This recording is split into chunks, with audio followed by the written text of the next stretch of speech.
तो निश्चित है आप लगातार उन्नति की ओर जाओगे। और यदि मेरे देश की बेटियां उन्नति की ओर जाएंगी तो हमारा देश भी बोलो किधर जाएगा? सीधी बात है। और हमारा परिवार, और सबसे ज्यादा लाभ किसको होगा?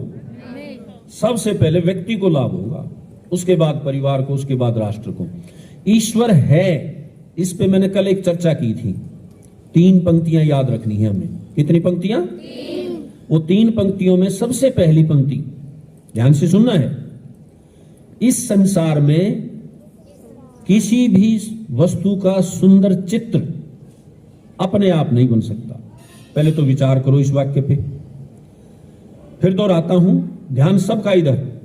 इस संसार में किसी भी वस्तु का सुंदर चित्र अपने आप नहीं बन सकता।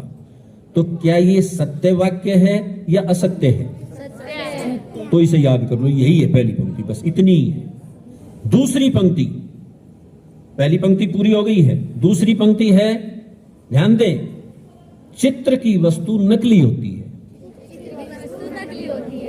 इतनी सी पंक्ति है, बोलो याद हो गई या नहीं हुई? चित्र की वस्तु नकली होती है। चित्र की वस्तु नकली होती है, बस इतनी सी पंक्ति है।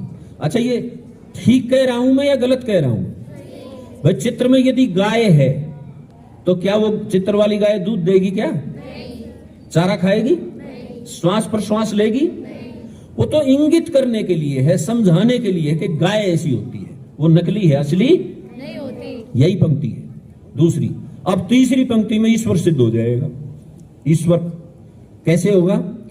ध्यान दे, जब इस संसार में नकली वस्तुएं भी अपने आप नहीं बन सकती तो क्या ये असली संसार, असली वस्तुएं अपने आप बन गई?